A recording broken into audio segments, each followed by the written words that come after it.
So what's the process of seating the jury today? Yep, we're going from 45 down to 18 today. How do you do that? What do you do to do that today? Lots of factors. Lori-Vallow Daybell's defense attorneys walking into the Ada County Courthouse this morning just hours before the jury was officially seated. Vallow is the Rexburg mom accused of murder, conspiracy to commit murder, and grand theft in the deaths of her 2 kids and her current husband's late wife, Tammy Daybell. After 4 days of jury selection, the defense and prosecution chose the 18 people who will serve on the jury for the next 2 months. And, you know, myself and Morgan Romero have been in court all week long. And Morgan, you join us now, and you were there this morning when the jurors were picked. Yeah, Shira, as you know, because you sat inside that courtroom from morning until evening, it's been long this week. From Monday through Thursday, the court hearings have been really long. Today, though, jury selection went a lot quicker than we all sort of expected, right?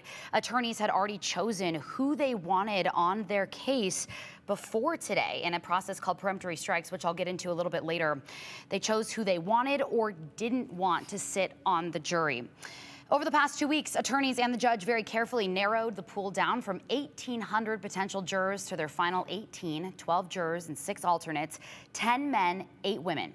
It's taken all week to find a fair and impartial jury because of pretrial media publicity and hardships that won't allow potential jurors to commit to spending 8 weeks of their lives serving on this jury.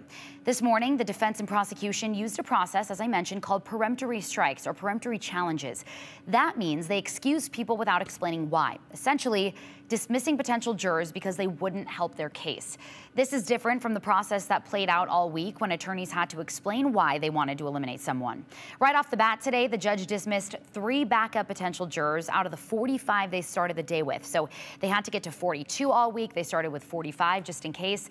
And then each side got 12 peremptory strikes, 24 people were excused, and they were left with their final 18. Former Ada County Chief Deputy Prosecutor Gene Fisher thinks it really helped both sides that people called to jury duty filled out a 20-page questionnaire last week before questioning this week.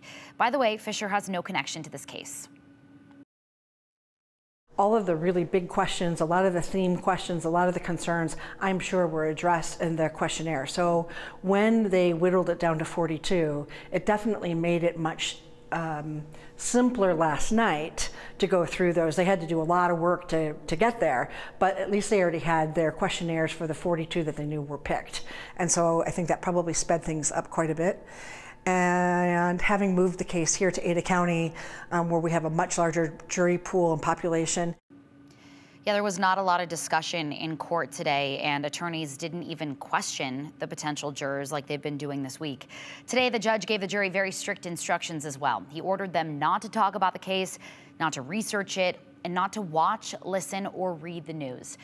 They need to keep an open mind throughout the trial and work together in deliberations, not come to any sort of conclusions before talking amongst each other as a group. He told them part of the reason they were chosen and approved by attorneys and the court is because they have confidence the jurors will follow instructions throughout the trial. By the way, jurors won't know who is an alternate until after the evidence is submitted and the jury is deliberating, so not until the end of the case. Fisher says that's so everyone stays invested in this case the entire time. Opening statements will start Monday morning at 8:30 a.m. and then following opening statements, evidence will be presented. I'm told everyone inside the courtroom and the overflow room will see all the evidence that the jury will see. And by the way, as we've been doing all week, we had to do this again for Monday. We've been having to reserve a spot in the overflow room because we haven't been allowed in the courtroom since jury selection is closed. But as this progresses and there's room in a courtroom and an overflow room, we have to reserve seats 24 hours in advance.